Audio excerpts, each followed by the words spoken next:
Richard said. It was supposed to be safe. His voice trembled as the news ticker screamed red numbers across the screen, showing years of savings evaporating in minutes. The office lights flickered as if mocking his despair, while his phone buzzed with calls he refused to answer. He stared at the chart plunging like a nosedive into the abyss, unable to comprehend how everything he had built was vanishing. In the corner, a photo of his family grinned with cruel innocence, their dreams paid for by numbers now bleeding away. He whispered, "How could it happen this fast?" The silence answered him, suffocating and final. He slammed his fist on the desk, the sound sharp but powerless against the storm of loss rolling through the financial world. Outside, the rain battered against the window, each drop like a countdown to ruin. Richard sat at his kitchen table, dawn creeping through half-open blinds, untouched coffee cooling beside him. His wife Margaret said, "We'll be okay, right?" Her voice cracked. Richard nodded too quickly, a performance even he didn't believe. Their daughter's laughter drifted faintly from upstairs, cruel in its innocence. His mind raced through debts, mortgages, and vanished savings. Every number felt like a nail in the coffin of the life he had promised. Margaret touched his hand, her eyes searching, but Richard pulled away, staring blankly. He said, "I just need time to fix this." Silence settled heavy, a lie neither dared to challenge. Richard forced himself into the polished office of Victor, the investor. Victor said, "Markets crash, Richard, but only fools drown in them." The words cut sharper than any chart. Richard's voice cracked. "You said it was safe." Victor smiled, a predator enjoying weakness. "Safe for me," he replied, leaning back in his chair, gold watch glinting in the light. Richard's fists clenched, but he knew he was powerless here. Every paper he signed, every clause he ignored, it all handed Victor control. He stared across the desk, his reflection warped in the glossy wood. Victor said, "You either find more to give or accept the loss." The office air felt suffocating, heavy with money and menace. That night, Richard sat alone in his car, the rain returning, streaking across the windshield. The city blurred beyond the glass as his phone vibrated endlessly. It was Alan, his lifelong friend and business partner. Richard let it ring, but the voicemail arrived. Alan's voice said, "Richard, we need to talk. I can't cover for you anymore." Each word landed like a hammer. Richard gripped the steering wheel so tightly, his knuckles burned. The betrayal was not in the words but in the tone, final, resigned, as if Alan had already abandoned him. Richard whispered, "Not you too," as the city lights smeared into a haze of despair. Back home, Richard lingered in the doorway of his daughter Emily's room. She lay asleep, clutching a worn stuffed bear, the faint glow of a nightlight softening her features. He whispered, "I'll fix it, I promise," though the words stung with emptiness. Behind him, Margaret appeared, her face pale with exhaustion. She said softly, "Don't make promises you can't keep." Richard swallowed hard, unable to respond. He stepped closer to Emily's bed, brushing a hand across her blanket. The innocence of her sleep made his failure heavier. Every choice he made had pulled them here, teetering on the edge. His heart ached with the weight of futures crumbling. Richard walked the quiet street before sunrise, and counted the years he had traded for a steady future that no longer existed. He said, "I did everything by the book," and the words felt like a receipt for nothing. Memory flickered of a tiny storefront, and long nights balancing ledgers for rent and hope.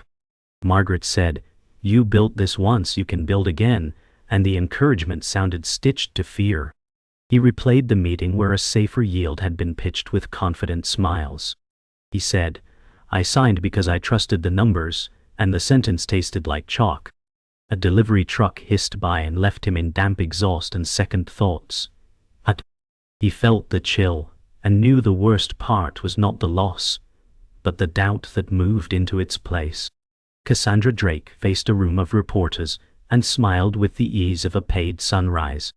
She said, "Volatility is temporary, value endures," and the room copied it like scripture.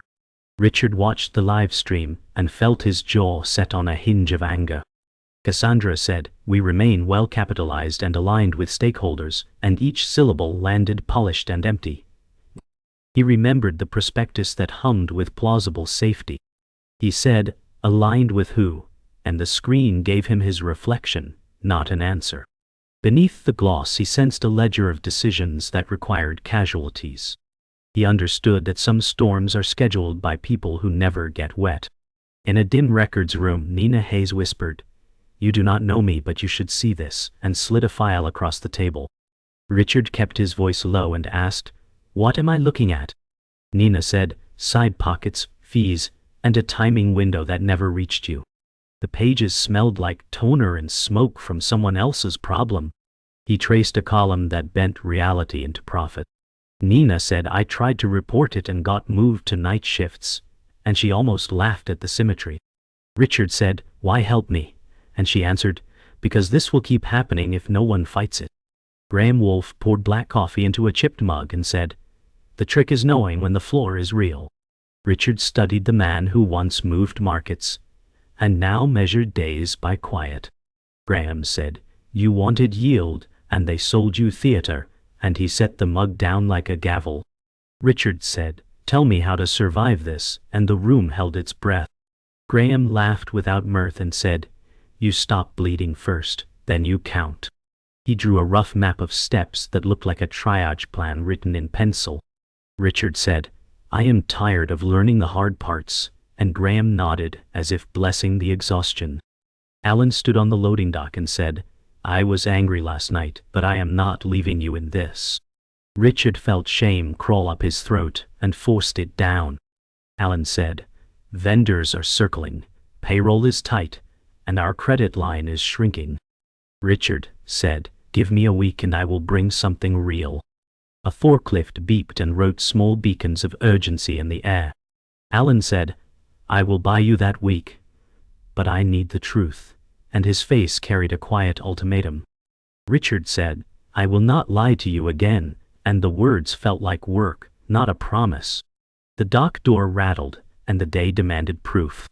Richard stared at the unsigned contract spread across his desk. The numbers shimmered like bait under a cruel sun. He said, "It never balances no matter how I twist it." Margaret knocked softly and asked, "Are you coming to bed?" He forced a thin smile and answered, "In a minute." The ink on the page felt heavier than stone, weighted with clauses that reeked of hidden traps. Richard whispered, "This deal was never built to help me," and the silence agreed. He shoved the papers aside, the gesture angry but empty. The house creaked like it was listening, and the night settled as another witness to his unraveling. Victor leaned back, his smirk sharpened by the glint of city lights through his high-rise windows. He said, "You call it rotten, I call it opportunity." Richard sat across, voice cracking as he replied, "You knew this would bury me." Victor's eyes glittered with practiced indifference. "Burial or rebirth depends on who's holding the shovel," he said. Richard's chest tightened as he realized the documents had been crafted like a trapdoor. He muttered, "You set me up from the start," and Victor's silence confirmed it. The night pressed against the glass like a reminder of how small his fight had become. Alan rubbed his temples and said, "Our accounts are bleeding faster than I can stop them." Richard shot back, "I just need time. I can fix it." Alan's stare hardened. "Time is what we do not have." The unpaid invoices piled between them like tombstones. Richard gripped the edge of the table until his knuckles whitened. Alan said, "Payroll is Friday, Richard. I can't ask them to work for promises." Richard whispered, "I will find the money," but the conviction sounded hollow even to him. The air in the office smelled of dust and stale coffee, a reminder of how long they'd been fighting. At the small diner, a waitress dropped a check on the counter in front of Lisa, her eyes red-rimmed. She said, "I trusted him, I put everything in." Richard overheard, guilt crawling through his stomach like fire. Lisa's voice cracked, "Now my daughter's college fund is gone." She didn't see him, but every word was an indictment. He whispered under his breath, "I never meant for anyone else to get burned." The coffee turned cold in his hands as he realized the fallout had faces, not just numbers. Richard sat at his daughter's piano recital, the notes trembling through the hall. Margaret whispered, "She's been practicing for weeks." He smiled weakly, clapping at the right times, but his mind tallied debts instead of melodies. Emily bowed, her small face radiant with pride, and Richard's chest ached with guilt. He said under his breath, "What kind of father gambles away her future?" Margaret glanced at him, her silence sharper than words. The applause thundered, but to Richard it sounded like judgment, loud and merciless. Alan slammed the file down, his voice sharp. "I covered for you when suppliers called. I told them the wire was delayed, but the truth is I can't keep lying." Richard flinched, anger bleeding into desperation. He said, "You think I wanted this? You think I wanted to drag you down with me?" Alan's eyes narrowed, the weight of 20 years of partnership pressing between them. "I think you saw the red flags and signed anyway," Alan answered, every word cutting deeper. Richard shook his head, throat dry. "I believed it was real. I believed him. I believed us." Alan leaned forward, voice breaking, "And now what do I tell my wife when the mortgage fails? That my best friend ruined us both." Silence smothered the room, leaving them adrift in unspoken betrayal. Victor stood by the panoramic window, glass of bourbon in hand, city lights flickering behind him like trophies. He said, "It's almost poetic, isn't it? You worked, you saved, and you handed it all over willingly." Richard growled, "You knew it was poison." Victor swirled the glass, smirking. "Poison to you, profit to me. That's the line, Richard. And you walked it blind." Richard stepped forward, fists trembling, but Victor only chuckled. "Don't glare at me like a villain. I never forced your pen. You wanted the dream, I sold it. Fair trade." Richard snapped. Fair would have been truth. Victor's smile widened into something colder. "Truth is for the poor. The rich deal in stories. And you bought mine." Nina slid a thick folder across the diner table, her voice hushed but steady. "I shouldn't be showing you this, but you need to see how deep it goes." Richard opened it and felt his stomach twist as he read. "Side accounts, hidden fees, fake audits. How long has this been running?" Nina sighed. "Longer than you've been invested. They built the system to bleed you dry slowly while showing you fake sunshine." Richard shook his head in disbelief. "And no one stopped them?" Nina's eyes hardened. "I tried. They silenced me. They cut my hours, moved me into shadows, hoping I'd vanish." Richard whispered, "Why risk more by telling me now?" Nina answered, voice trembling, "Because people like Victor never stop until someone drags them into the light. And if you don't, no one will." Graham sat in his cluttered living room, stacks of old newspapers and unopened mail crowding the corners. He poured 2 cups of coffee, one chipped mug sliding toward Richard. "You remind me of me," Graham muttered, eyes heavy with memory. Richard said, "Then tell me how not to end up like this." Graham smirked bitterly. "You can't outrun it. You can only last longer than the next fool. I thought I was untouchable until the floor gave way." Richard pressed, "So I should quit? Let them bury me." Graham's laugh was gravel. "Quit? No, but you should learn how to bleed slow, not fast. Because they will cut you, Richard, again and again. The trick is standing when they think you're down." His eyes glistened as he whispered, "I never stood again." Richard sat in his car outside the empty office, rain pounding the windshield. He whispered, "It's all slipping away," as though confessing to the storm. His phone buzzed with messages he ignored. Margaret's voicemail played again. "Please come home. Emily asked why you're never here." His hands shook on the steering wheel as guilt ripped through him. He said, "I'm failing them," his breath fogging the glass. The betrayal of Alan, the venom of Victor, the warnings of Nina, and the despair of Graham looped through his mind. He slammed his fist against the dashboard and shouted, "I don't deserve this." The rain drowned his words, leaving only silence. For the first time, Richard wondered if fighting was even possible. Richard paced his living room, papers scattered like fallen leaves across the carpet. Margaret clutched one of the letters in her hand, her face pale. She said, "Tell me this isn't true, Richard. Tell me we aren't finished." His voice cracked. "It's not the end. There's something hidden, something they don't want me to find." Margaret's eyes burned with anger. "Hidden? You gambled our lives on promises, and now you talk about secrets like some treasure hunt?" Richard pointed at Nina's folder on the table. "She showed me accounts, transfers, names. There's money locked away, Margaret. It's not gone, it's buried." Margaret shouted, "And you think you can dig us out before they bury us alive?" Richard slammed his fist on the table. "If I don't try, then we're already dead. If I do, maybe, just maybe, we have a chance." The room felt like a cage, each word another bar. Richard sat in the diner booth with Nina, voice low and urgent. "This hidden account, are you sure it exists?" Nina's hands trembled around her coffee cup. "I saw the files, Richard. Offshore transfers, fake shell companies, and one holding account under an alias. If you can connect the dots, you'll find it." Richard leaned in closer. "Whose alias?" Nina hesitated, eyes darting around the room before whispering. "Victor's brother. Dead 10 years, but his name still moves money." Richard exhaled sharply, fury and revelation colliding.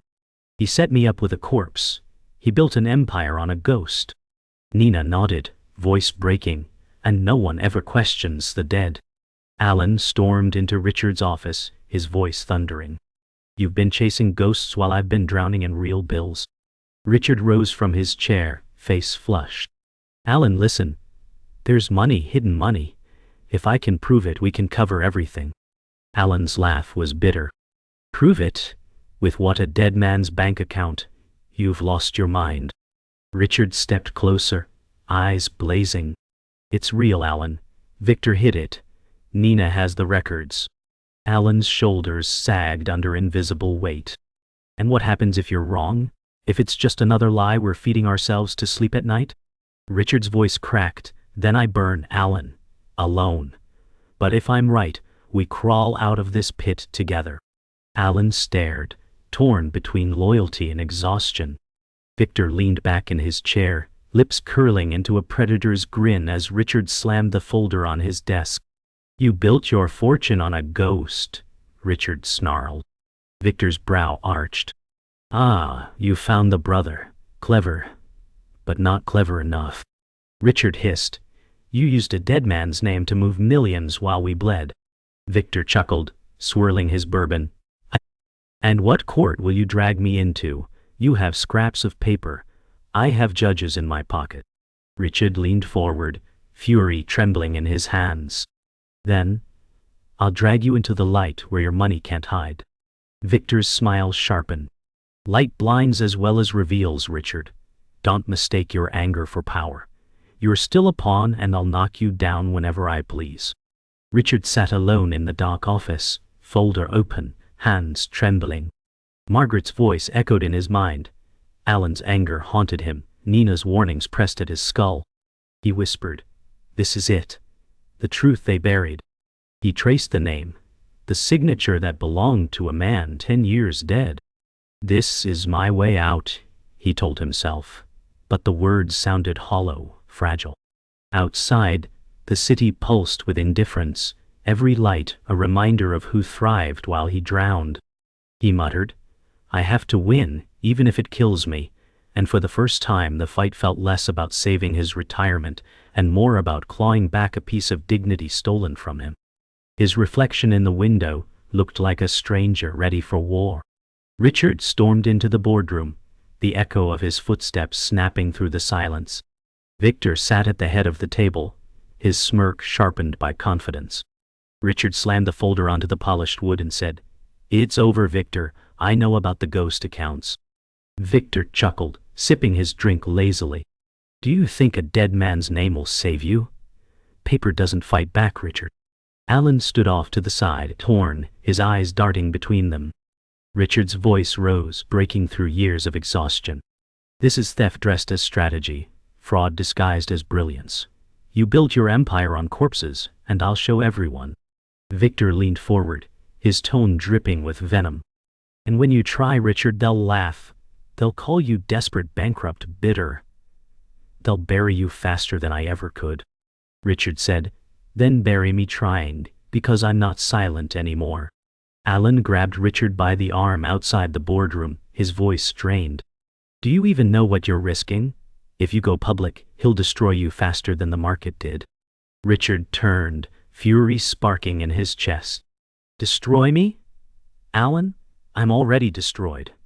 But if I take him down with me, then maybe, just maybe, this nightmare means something. Alan's face twisted, torn between loyalty and fear. And if you lose? Richard's tone hardened like steel. Then I lose loudly.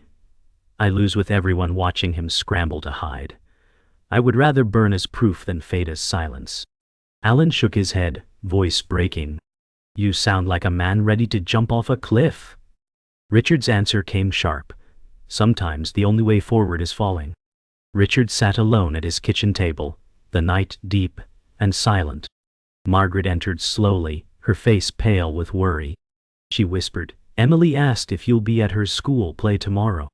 Richard swallowed hard and whispered back, Tell her yes. Margaret's eyes filled with tears. Don't promise what you can't give. Richard covered his face with his hands. If I don't fight, Margaret, what's left of me? A broken man hiding in shadows. At least if I stand, maybe she'll remember I tried. Margaret's voice cracked. She doesn't need a martyr, Richard. She needs a father. He looked up, eyes hollow but burning. I'll be both if that's what it takes. Margaret turned away, her silence heavier than any curse. Richard visited Graham one last time. The old man slouched in his armchair. Graham said, So you're walking into the lion's den with nothing but truth? Richard replied, Better than rotting outside it with silence. Graham smirked, coughing into his fist. I thought I was clever once too. Truth doesn't win, Richard. Power does. Richard leaned closer, voice fierce. Then let truth scream loud enough that power has to cover its ears. Graham shook his head slowly. You're either brave or stupid. Richard answered, Maybe both. But I can't die as a coward who said nothing. Graham's eyes softened, voice low. Then fight, Richard. But remember, even victories cost blood. Richard nodded, his hand trembling as he shook the mentors. The showdown came in the courtroom, the air electric with whispers and tension. Victor sat smugly with his lawyers, while Richard stood alone, folder in his trembling hands. The judge said, Proceed. Richard's voice shook but carried. This man siphoned fortunes through ghost accounts, laundering wealth through names that belonged to the dead. Victor laughed, his arrogance filling the room. Do you hear him? A desperate man spinning fairy tales. Richard raised the documents high. These are not fairy tales. These are records, dates, signatures, proof of theft. Victor sneered. Proof means nothing when power decides the verdict. Richard locked eyes with him and thundered, Then let every ear in this room decide who you are, Victor. A tycoon built on graves. The crowd erupted, gasps shattering the silence, and for the first time, Victor's smirk faltered. The courtroom was empty now, the echo of footsteps fading as Richard gathered the scattered papers into his worn briefcase. His hands shook, not from fear, but from exhaustion that pressed into every bone. Alan entered quietly, his voice low but steady. You did it, Richard. You actually made him stumble. Richard didn't look up, his reply bitter. Stumble isn't fall. He'll still sleep in silk sheets tonight. Alan walked closer, eyes filled with a rare softness. But the world heard you. They saw him for what he is. That matters. Richard shut the briefcase, the snap of metal latches loud in the silence. What matters is that Emily still doesn't have a college fund. What matters is that Margaret cried herself to sleep while I was screaming at ghosts. Alan put a hand on his shoulder. Maybe you didn't win the fortune back, but you clawed something no money can buy. The truth. Richard whispered, almost to himself. Truth doesn't pay bills, Alan. But it does buy me a reason to stand tomorrow. In a small cafe, Lisa sat with her hands wrapped around a chipped mug, her eyes still hollow from loss. Richard approached slowly, his voice heavy. "Lisa, I'm sorry. I never meant for you or anyone to be hurt." Lisa's gaze flicked up, sharp with quiet rage. "Sorry doesn't give back my daughter's future." Richard nodded, accepting the blow without defense. "I know. But I'll keep fighting until men like Victor stop taking futures for sport." Lisa's lips trembled, her tone softer but still cutting. "And what if they break you first?" Richard sighed, lowering himself into the seat across from her. "Then let them break me, as long as someone else learns how to fight after me." She stared at him, torn between hate and reluctant respect. "Don't make promises, Richard. I've heard enough of those." He whispered, "Not promises, just stubbornness." Alan stood beside Richard outside the shuttered office building, their company sign half fallen, wires exposed like veins. Alan said, "So this is it, huh? The empire we built reduced to rubble." Richard ran a hand over the peeling paint, his voice low. "Not rubble. A reminder of what happens when you believe wolves wear sheep's wool." Alan frowned, his shoulders heavy with years of loyalty and disappointment. "I followed you, Richard. Even when I knew the cliff was ahead. I followed you because I thought you saw further than me." Richard turned, eyes filled with shame. "And I dragged you down with me." Alan shook his head. "You dragged me, yes. But I chose to hold on. We're both guilty, and both scarred. Maybe that's what makes us brothers still." Richard's chest tightened, his reply raw. "Then, let's carry the scars together, because I can't carry them alone anymore." At home, Margaret sat at the dining table, bills stacked neatly in front of her. She didn't look up as Richard entered, his steps hesitant. Finally she said, "Do you realize what you've put us through? The nights Emily asked where you were, the nights I wondered if you'd come home at all?" Richard lowered himself into the chair opposite her, his voice breaking. "I know I failed you. I chased safety and found ruin. I tried to fix it and found more ruin. And every time, it was you paying the price." Margaret finally raised her eyes, shimmering with tears. "I wanted a husband who could keep us safe, not a soldier fighting battles that never end." Richard whispered, "I can't undo the scars I've given you, Margaret. All I can do is stand here broken as I am, and promise I won't run anymore." She studied him for a long moment before saying, "Then stay.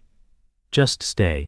Richard stood outside Emily's school after her play, the evening air crisp, stars faint above the parking lot. Emily rushed into his arms, her laughter like music that cut through weeks of despair. She said, "You came, Daddy." Richard hugged her tightly, whispering, "I'll never miss you again." Margaret watched from a few steps away, her eyes unreadable but softer than before. As Emily pulled back, she held up her small paper crown. "I made this for you," she said proudly, placing it on his head. Richard's throat closed as he whispered, "It's the only crown I'll ever need." He looked at Margaret, who nodded silently, and then out into the dark horizon where the battles still waited.